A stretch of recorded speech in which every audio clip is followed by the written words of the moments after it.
एतन् निर्विद्यमानानम् इच्छाताम् अकुतो भयं योगीनां नृप निर्णेतम हरेर्नामानुकीर्तनम। श्रीमद्भागवत द्वितीय स्कन्धमा प्रसंग आउँछ, हे राजन, जो महान योगीहरूले समस्त भौतिक सम्बन्धहरूलाई पूर्ण परित्याग गरेका छन्, जसले समस्त भौतिक भोग तथा दिव्य ज्ञान आदिको कारण आत्मा सन्तुष्टि हो, त्यस्ता व्यक्तिका लागि श्री भगवानको पवित्र नामको सतत कीर्तनको संस्तुति गरिन्छ। र नामानुकीर्तनम अर्थात् श्री भगवानका पवित्र नाम कीर्तनका अनेक भेदहरू छन्, विभिन्न प्रकारका भेदहरू छन्, विभिन्न प्रकारले भगवान नाम कीर्तन हुन्छ। र मुख्यतः 5 वटा भेदहरू बताइएको छ। भगवानको कुनै विशेष रूपको पूजाको विषयमा शोध अनुसन्धान गर्नु एउटा भेद, शोध गर्नु एउटा भेद, कुनै एक विषयमा मनलाई एकाग्र गरेर अन्य समस्त विषयहरूलाई सोच्ने, अनुभव गर्ने तथा चाहने यस्ता मनका कार्यहरूलाई पूर्णतया रोक्ने, श्री भगवानको कुनै विशेष रूपमा एकाग्र हुनु, ध्यान, अनि श्री भगवानको रूपमा मनलाई स्थिर गरेर निरन्तर एकाग्र राख्नु, यसलाई ध्रुवानुस्मृतिमा पूर्ण ध्यान भनिएको छ भने कुनै विशेष रूपमा एकाग्रता हेतु रुचि उत्पन्न गराउनु यो समाधि हो। यस प्रकार भजनका स्मरणका 5 भेदहरू हुन्छन्, त्यो मध्ये हाम्रो उद्देश्य समाधि हो। तत्पश्चात पाद सेवनम, श्रवणम कीर्तनम स्मरण पश्चात पाद सेवनको चर्चा आउँछ। मनुष्यले स्मरणमा जब सिद्धि प्राप्त हुन्छ तब निरन्तर श्री भगवानको चरण कमलको चिन्तन गर्न लाग्छन्। श्री भगवानको चरण कमलको चिन्तनमा गहन अनुरक्ति भए पछाडि त्यो अवस्थालाई पाद सेवनम भनिन्छ। अर्थात् श्रवणबाट, कीर्तनबाट र स्मरणबाट जब भगवानका चरण कमलप्रति, श्री चरणप्रति जो गहिरो अनुरक्ति, गहिरो अनुराग हुन्छ, गहिरो आसक्ति हुन्छ, त्यो पाद सेवनम हो। अर्चनम, पाद सेवनम पश्चात अर्चनम अर्थात् आर्च विग्रहको पूजाको समय आउँछ। भक्त भागवतहरू हामी भन्ने गर्छौँ भगवानको यत्रो मैले पूजा गरेँ, सोमबारको व्रत बस्छु, मङ्गलबारको बस्छु, आइतबारको बस्छु, के को व्रत जति हामीले बस्न केही बाँकी नै छैन। जन्माष्टमी, रामनवमीमा मन्दिर जान्छु, यो गर्छु, त्यो गर्छु, त्यो सबै गर्दा गर्दै पनि भगवानको भक्तिप्रति मलाई स्वाभाविक अनुराग किन प्राप्त हुँदैन? हामीले यो प्रश्न गर्ने गर्छौँ भक्त भागवतहरू, तर हाम्रो प्रक्रिया नै गलत छ। पहिला श्रवण गरौँ, कीर्तन गरौँ, चिन्तन मनन गरौँ, पाद सेवनम, भगवानको श्री चरणप्रति स्वाभाविक अनुराग उत्पत्ति गरौँ हृदयमा, तत्पश्चात आर्च विग्रहको सेवा गऱ्यौँ भनेदेखि त्यसले फल प्रदान गर्छ। अन्यथा आर्च विग्रहको सेवा गर्ने योग्यता पनि त हुनु पर्यो। आर्च विग्रह त साक्षात् भगवान श्रीहरि हुनुहुन्छ। साक्षात् भगवान श्रीहरिको सेवा गर्नका लागि, प्रत्यक्ष सेवा गर्नका लागि श्री विग्रहको सेवा, शालिग्रामको सेवा साक्षात् श्रीहरिको प्रत्यक्ष सेवा हो। भक्त भागवतहरू प्रत्यक्ष सेवा गर्नका लागि सखी हुनु पर्यो, सखा हुनु पर्यो नि, भगवानको पार्षद हुनु पर्यो, स्वजन हुनु पर्यो। त्यो पार्षद हुने योग्यता त बनाउनु पर्यो। तत्पश्चात मात्र त्यो सेवाले वास्तविक फल प्रकट गर्न लाग्छ। अर्चनम विधिमा रुचि राखेर आवश्यक सामग्री ग्रहण गरेर विधिपूर्वक हामीले अहिले गर्ने जस्तो भक्त भागवतहरू अबिर, केसरी र चामल लिएर जाने, टाउकाबाट खन्याइदिने, भित्र छिर्न पाइयो भने मन्दिरभित्र प्रवेश पाइएन भने बाहिरैबाट 2 रुपियाँको सिक्का पनि त्यसैमा राखेर झटारो हान्ने, पुग्ने गरी, लाग्ने गरी। भगवानलाई त्यो हिर्काएर लागे पछाडि थाहा होस् अर्को एउटाले पनि आएर मलाई हिर्काएको थियो है भनेर अर्चनाको विधि थियो होइन। अर्चनाका लागि नारद पञ्चरात्र विधान दिएको छ, विधि छ। त्यो नारद पञ्चरात्र आदि विधानद्वारा, विधिद्वारा भगवानको आर्च विग्रहको सेवा गर्ने। तर हाम्रो पूजन विधि त्यो अबिर केसरी हाम्रो यस्तो कठोर छालामा लाग्दाखेरि पनि जो रङले एलर्जी हुन्छ त्यो लगेर भगवानको श्री विग्रह जसको सारा शरीर कमल समान कोमल छन्, ती गोपीहरूले भगवान जब वनतर्फ जानुहुन्थ्यो भक्त भागवतहरू जङ्गलतर्फ जाँदाखेरि गोपीहरूले सोच्थे हाम्रा स्तनमाथि पनि राख्दा कठोर पीडा हुने भगवानका ती चरण कमल यो वृन्दावनको रजमा त्यहाँ काँडा छन्, ढुङ्गा छन्, कसरी हिँड्नु हुँदो हो यस्तो सोच्ने, त्यस्तो जसका चरण त्यति सुकोमल छन् कि स्तन वक्ष स्थलमाथि राख्दाखेरि जसलाई पीडा हुन्छ त्यस्ता चरण श्री चरण अनि त्यस्ता कोमलाङ्गी भगवान लगेर त्यो नाना भाँती हाम्रा यस्ता खसरा फुसरा छालामा लगाउँदा समेत जलन हुने अनेक प्रकारका रङ व्याधि छ्याप्दाखेरि कसरी अर्चना हुन्छ भक्त भागवतहरू। विधि विधान छ, शास्त्रले विधान दिएको छ, आगम आदि विधानहरू छन्, निगम आदि प्रक्रियाहरू छन्। यी विधान विधि विधानका अधीनमा रहेर भगवानको आर्च विग्रहको सेवा गर्नुपर्छ। अर्चनका दुईटा पद्धतिहरू छन्, भागवत पद्धति र पञ्चरात्रिका पद्धति। यी दुई विधानमध्ये कुनै एक विधानबाट भगवानको श्री विग्रहको आर्च विग्रहको अर्चना गर्ने। श्री विष्णु श्रवणे परीक्षित कसले के प्राप्त गरे, श्रवणबाट कसले के प्राप्त गर्यो?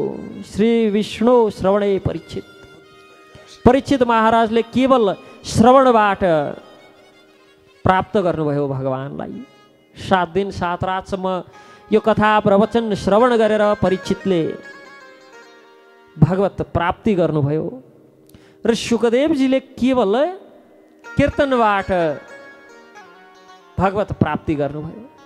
श्रील शुकदेवजीले परीक्षितले भागवत सुन्नुभयो, भगवत प्राप्ति गर्नुभयो, परीक्षितले भागवत श्रवण गराउनुभयो, कीर्तन गर्नुभयो भागवतको र भगवत प्राप्ति भयो। प्रहलाद महाराजले भगवानको स्मरणबाट मोक्ष प्राप्त गर्नुभयो। किनभने हिरण्यकश्यपुले नारदलाई एकदम पक्का आदेश दिएको थियो, सबै थोक गर्नु, मेरा छोराको अगाडि विष्णुको नाम चाहिँ नलिनु। अनि नारद मुनिले पनि प्रहलादलाई ठ्याक्कै त्यही उपदेश दिनुभएको थियो, सबै थोक गर्नु, तिम्रा पिताको अगाडि विष्णुको नाम चाहिँ नलिनु नि। त्यही भएर भगवान प्रहलाद स्मरणे, प्रहलाद स्मरणे, प्रहलाद केवल स्मरण गर्नुहुन्थ्यो। भगवानको स्मरण गरेर प्रहलादले भगवत प्राप्ति गर्नुभयो। सके 90 अङ्गमा नभदा भक्तिमा नै पारङ्गत हुने, नसके पनि एक अङ्गलाई समातेर पनि भक्तहरूले भगवानलाई प्राप्त गरेका छन् भागवतहरू। अनि भागदेवी, भाग्यकी देवी श्री लक्ष्मीले भगवानको चरण कमलको पूजा गरेर पाद सेवनम, लक्ष्मीजी जथा शास्त्रमा उल्लेख हुँदा पनि सधैँ पाद सेवनमा बस्नुभएको प्रसङ्ग आउँछ। भागवत मात्र सायद यस्तो ग्रन्थ होला लक्ष्मीजी पानीमा आफ्नो प्रतिबिम्ब देखेर बडो लज्जित हुँदै मनमा सोच्नुहुन्छ, मेरो यस्तो मुखमा भगवानले मलाई आलिङ्गन पूर्वक चुम्बन गर्नुहुन्छ भनेर लक्ष्मीजी लज्जित हुनुहुन्छ हेरेर र बार बार सोच्नुहुन्छ म चरणको सेवाभन्दा लायकको छुइनँ भनेर। स्वयं लक्ष्मीजीको यस्तो भाव छ, यो भक्तहरूको भाव। बार बार आफूले आफूलाई भन्नुहुन्छ म श्रीचरणको सेवा बाहेकहरूमा योग्य छुइनँ। पाद सेवनबाट लक्ष्मीले सिद्धि प्राप्त गर्नुभयो। पृथु महाराजले भगवानको आर्च विग्रहको पूजा अर्चनमबाट मोक्ष प्राप्त गर्नुभयो। अक्रूरले वन्दनाबाट, हनुमानले सेवा गरेर। अनि श्री भगवानसँग मैत्रीपूर्ण सम्बन्ध स्थापित गरेर बलि महाराजले एवं श्री भगवानको सेवामा सर्वस्व भगवानसँग अर्जुनले मैत्रीपूर्ण सम्बन्ध स्थापित गरेर भने बलि महाराजले आफ्नो सर्वस्व भगवानलाई समर्पित गरेर सर्वस्व आत्मनिवेदने बलिर्भूत बलिले सर्वस्व अर्पण गरेर भगवानलाई प्राप्त गर्नुभयो। यस प्रकार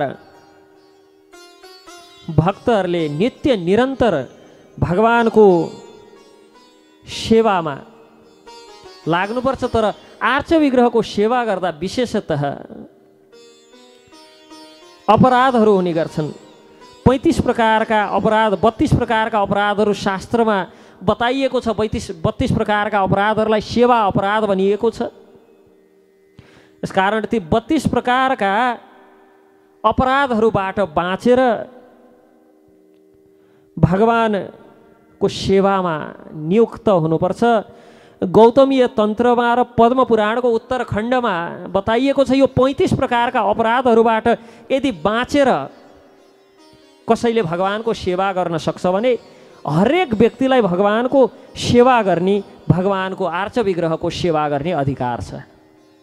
कुल जाति आदिबाट भगवानको सेवाको अयोग्य कोही पनि हुँदैन। केवल यी 35 प्रकारका अपराधहरू छन्। 35 प्रकारका अपराधहरूमा जुत्ता लगाएर वा पाल्की आदिमा चढेर मन्दिरमा जानु, आर्च विग्रहलाई नमस्कार नगर्नु, भोजन ग्रहण गरे पछाडि हात नधोइकन अशुद्ध अवस्थामा प्रार्थना गर्नु, यस्ता 35 प्रकारका अपराधहरू छन्। ती 35 प्रकारका अपराधबाट बचेर जसले भगवानको श्री विग्रहको आर्च विग्रहको सेवा गर्न सक्छ, अर्चना गर्न सक्छ, जात कुल आदि केहीको पनि बन्धन लाग्दैन। प्रमाण गौतमीय तन्त्र र पद्म पुराणको उत्तराखण्ड र शास्त्रमा 8 प्रकारका विग्रहहरू उल्लेख गरिएको छ। ती सबै विग्रहको सबैले सेवा गर्न सक्छन्। र यस प्रकार बन्दनम, दास्यम, सख्यम, आत्मनिवेदम आदि सबैको चर्चा गर्दै जब प्रहलादले मैले गुरुजनबाट सिकेको सबैभन्दा योग्य, सबैभन्दा श्रेष्ठ, सर्वश्रेष्ठ विषय यही हो भने पछाडि आफ्ना पुत्र भक्त प्रहलादको मुखारविन्दबाट यो भक्तिपूर्ण यस्तो वचन सुनेर हिरण्यकश्यपु अत्यन्त क्रोधित भयो, ओठ काँप्न लागे।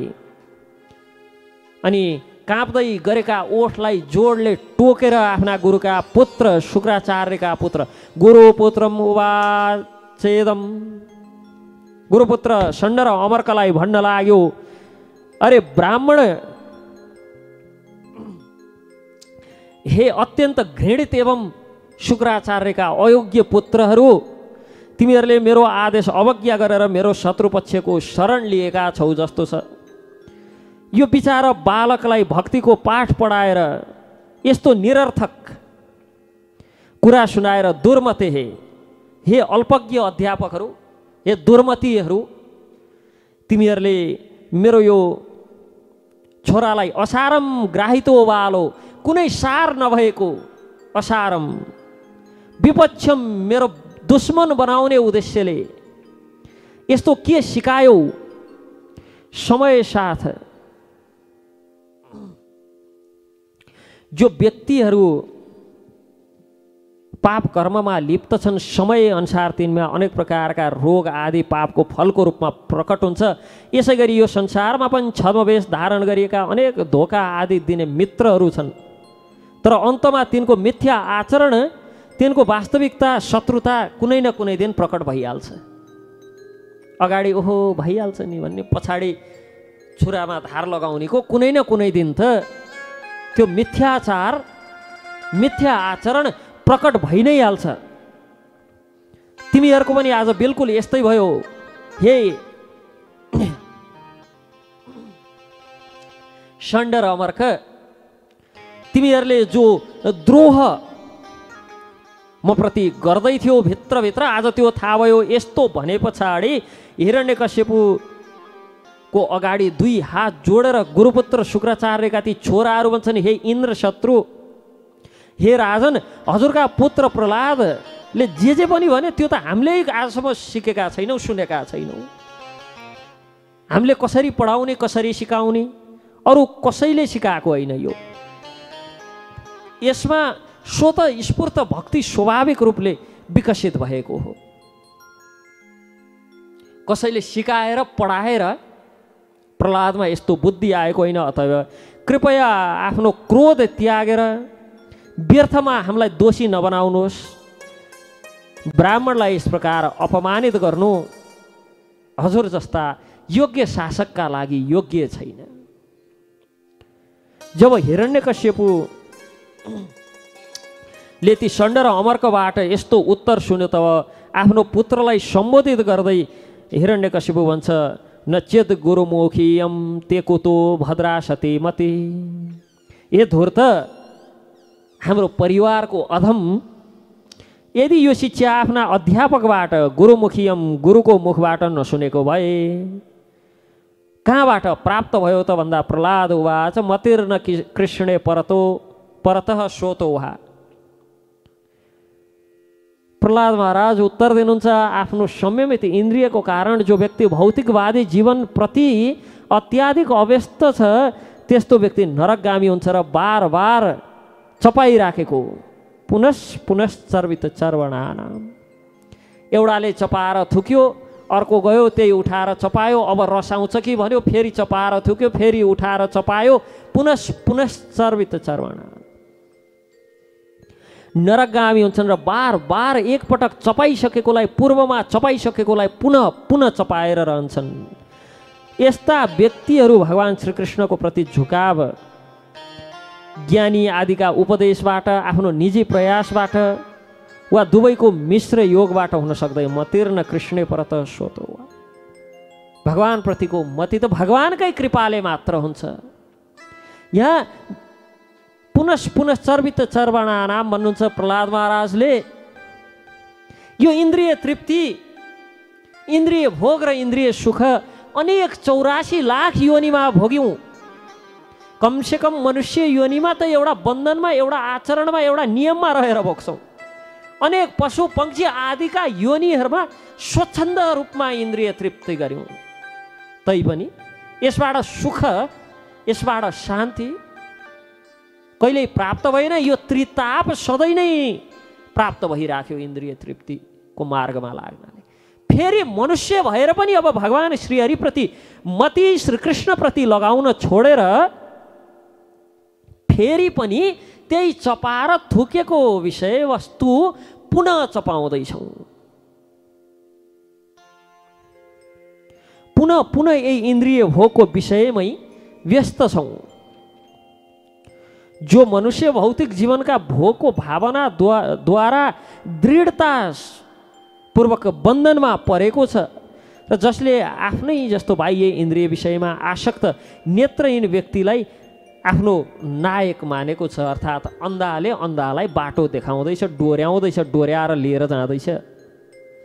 यस्ता व्यक्तिहरूले जीवनको लक्ष्य भगवत धाम प्राप्ति गर्नु हो, भगवान् विष्णुको सेवामा लाग्नु, यस्तो बुझ्न सक्दैनन्। जसरी नेत्रहीन व्यक्तिद्वारा पथ प्रदर्शन गर्दा सत्य मार्गबाट सबै व्यक्तिहरू भड्केर खाल्डोमा खस्न सक्छन्, फस्न सक्छन्, त्यसै गरी आफै समान अरू व्यक्तिद्वारा मार्ग देखाइए पछाडि सकाम कर्मको डोरीबाट, जन्जिरबाट बाँधिन्छ र बारम्बार भौतिक जीवन प्राप्त हुन्छ। जन्म मृत्यु जरा व्याधिबाट उन्मुक्ति प्राप्त हुँदैन। आदि दैविक, आदि भौतिक, आध्यात्मिक आदि 3 प्रकारका क्लेशहरूबाट उन्मुक्ति प्राप्त हुँदैन। यस प्रकार प्रहलाद महाराज बताउनुहुन्छ हिरण्यकश्यपुलाई। र हिरण्यकश्यपुले प्रहलादजीले यति भनेर, जसको बुद्धि भगवानको चरण कमलको स्पर्श गर्छ त्यस्तो व्यक्तिको जन्म मृत्यु अनर्थ सर्वथा नाश भएर जान्छ र त्यस्तो व्यक्ति त्रितापबाट मुक्त हुन्छ। तर जो व्यक्ति अकिञ्चन भगवत प्रेमी महात्माहरूको चरणको धुलमा स्नान गर्दैनन्, भगवानका भक्तहरूको कृपा प्राप्त गर्न सक्दैनन्, त्यस्ता व्यक्तिका बुद्धि काम्य कर्म पुरा सेवन गरेर पनि भगवत चरणको स्पर्श गर्न सक्दैनन्। यहाँ भगवानले भन्नुहुन्छ, यहाँ प्रहलाद महाराजले आफ्ना पितालाई भन्नुहुन्छ, जो व्यक्तिहरू अकिञ्चन भगवत प्रेमी महात्माहरूको चरण धुली को सेवन गरेका छैनन् त्यस्ता व्यक्तिहरू काम्य कर्मको पुरा सेवन गरेर पनि भगवत चरणको स्पर्श गर्न सक्दैनन्। सन्तहरूको सेवा कति महत्त्वपूर्ण छ, साधुहरूको सङ्ग कति महत्त्वपूर्ण छ, वैष्णवजनहरूको सेवा गर्नु कति महत्त्वपूर्ण छ। प्रहलादजी यति भनेर चुप लाग्नुभयो। हिरण्यकश्यपु क्रोधका कारण अन्धो भएर आफ्नो काखबाट ती प्रहलादलाई उठाएर भुइँमा फालिदियो। अन्धीकृत आत्मा एकदम क्रोधले अन्धो भएर तिनै प्रहलाद जसलाई जो आसुरिक स्वभाव भएका व्यक्तिहरू छन्, भक्त भागवतहरू जसको चित्त चञ्चल छ, बार बार जो चञ्चल मनका छन्, जसले मनलाई अध्ययन गर्न सकेका छैनन्, त्यो पनि आसुरिक स्वभाव। तिनै प्रहलाद जसलाई आलिङ्गन गरेर आफ्ना आँखाका अश्रु धाराले स्नान गरायो, केही क्षणमा नै तिनै प्रहलादलाई बडो जोडले आफ्नो काखबाट उठाएर भैँमा फालिदियो। प्रहलादको त्यो वचन सहन सकेन। रोषका कारण, रिसका कारण आँखा राता राता भए भन्न लाग्यो, दैत्यहरू यसलाई यहाँबाट तुरन्त बाहिर लिएर जाओ, बाहिर लिएर तुरन्त यसलाई मार, यो मृत्युको योग्य छ, यसलाई मार्नु नै सर्वथा हाम्रो वंशका लागि हितकर छ। जसले अयम्य भातृहा स्वयं हित्वा स्वान सुहृदोधम,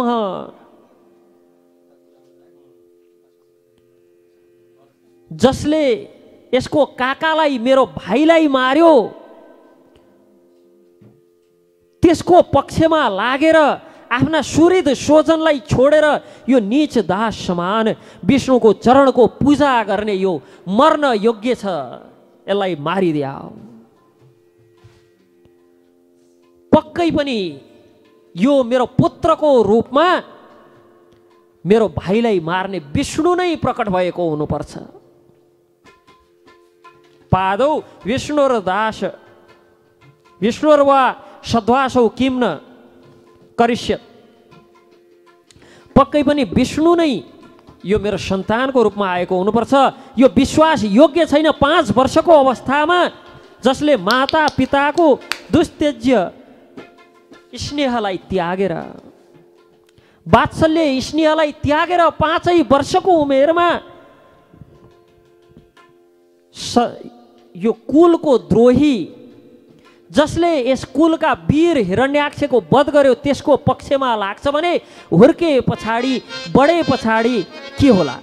यस्तो कृतज्ञ होला भोलि गएर विष्णुको पनि कसरी होला? जब 5 वर्षको आयुमा यस्तो प्रेम गर्ने पिता, यस्तै प्रेम गर्ने माता आदि सबैलाई त्यागेर विष्णुको पक्षमा बोल्छ भने भोलि गएर यसले विष्णुको पनि यो कसरी हुन सक्ला? भोलि विष्णुलाई पनि धोका दिन्छ यसले। यस प्रकार अगाडि हिरण्यकश्यपु अनेक अब मार्नका लागि आफूले आफूलाई त आफू त ढुक्क हुनु पर्यो, किन मार्दैछु, विश्वस्त त हुनु पर्यो, अनि त्यहाँ भएका सबै असुरहरूलाई पनि विश्वस्त तुल्याउनु पर्यो, मार्न योग्य छ। विश्वस्त तुल्याउनका लागि अनेक बहानाहरू सुनाउँदैछ, अनेक कारणहरू बताउँदैछ। यदि औषधिको समान पराईले पनि आफ्नो भलाइ गर्छन् भने ती आफ्ना हुन्, तर यदि अहित गर्छन् भने स्वयं पुत्र भएर पनि ती पराई हुन्, ती वधका योग्य छन्। यस प्रकार प्रहलादलाई मार्नका लागि असुरहरूलाई आदेश दिन्छ, उदाहरण दिन्छ। यदि शरीरको कुनै एउटा अङ्गमा चोट आदि लाग्यो भने, त्यो अङ्गका कारण शरीरमा हानि हुन्छ भने एउटा अङ्ग काटेर फाल्नु श्रेयस्कर छ। यस प्रकार एउटा अङ्गलाई काटेर फालेर यदि शरीर सुखी रहन्छ भने एउटा अङ्ग काटेर फाले पनि हुन्छ। यो स्वजनको बहाना बनाएर मेरो कोही शत्रु आएको छ। अनि उदाहरण के दिन्छ? जसरी योगीहरूलाई भोग लोलुप्त इन्द्रियहरूले अनिष्ट गर्छन्, त्यसै गरी यो प्रहलाद पनि हाम्रो कुलको लागि अनिष्ट। त्यो हिरण्यकश्यपुले पनि यति कुरा चाहिँ जानेको बुझेको थियो कि योगीहरूका लागि, भक्तहरूका लागि, सन्तहरूका लागि भोग लोलुप्त विषय लोलुप्त इन्द्रियहरू अनिष्ट हुन्, यिनलाई अधीनमा राख्नुपर्छ, अन्यथा यिनले योको मार्गबाट विचलित तुल्याइदिन्छन् र मै जस्तो बनाउँछन् भनेर थाहा थियो त्यसलाई। यस प्रकार हिरण्यकश्यपुले जब आज्ञा दियो तब लामा लामा तिखा तिखा दाढी भएका, विकराल शरीर भएका, अजङ्गका शरीर भएका अनि दाढी जुगा कपाल त्यो पगालेको तामा जस्तो रातो रातो भएका असुरहरू हातमा त्रिशूल खड्गा आदि लिएर यसलाई मार काट यस प्रकार जोर जोरले चिल्लाउँदै चिच्याउँदै प्रहलादलाई प्रहार गर्न भनेर गए। प्रहलाद चुपचाप बस्नुभएको छ। अनि प्रहलादका सबै मर्म स्थानहरूमा जोर जोरले प्रहार गर्न लागे। प्रहलादजीको चित्त परमात्मा भगवान श्रीकृष्ण चन्द्रमा लागेका कारण मन वाणीबाट अगोचर सर्वात्मा समस्त शक्तिहरूका आधार एवं परब्रह्म भगवान श्रीहरिमा चित्त लागेका कारण प्रहलादमा कुनै विचलन थिएन। तर भगवान स्वयं आत्तिनुहुन्थ्यो, कतै केही भइहाल्ला कि भक्त प्रवर मेरो प्रहलादलाई भगवानको चिन्तनमा रहेका कारण सारा प्रहारहरू निष्फल भए। जसरी भाग्यहीन व्यक्तिका अनेक ठुला ठुला उद्यम उद्योगहरू त्यसै विफल हुन्छन्, अनेक प्रयास गर्दा गर्दै पनि विफल हुन्छन्, त्यसै गरी ती असुरका सारा प्रहारहरू विफल भए। जब ती त्रिशूल आदिको मारले प्रहलादको शरीरमा कुनै असर भएन तब हिरण्यकश्यपुलाई पनि बडो शङ्का भयो। प्रहलादलाई मार्नका लागि अनेक उपाय गर्न लाग्यो। ठुला ठुला उन्मत्त हात्तीहरूलाई मदिरा पान गराएर हात्तीबाट कुल्च्याउने प्रयास गर्यो। माउतद्वारा माउती आदिबाट बसमा गर्न नसकेका त्यस्ता विकराल शरीर भएका असुरहरूले बसमा गर्न नसकेका ती ठुला ठुला हात्तीहरूलाई अझ उन्मत्त बनाउनका लागि भनेर मदिरा आदि पान गराएर प्रहलादलाई जमिनमा छोडेर त्यस्ता हात्तीको झुण्ड प्रहलादतर्फ खदेड्यो, लखेट्यो।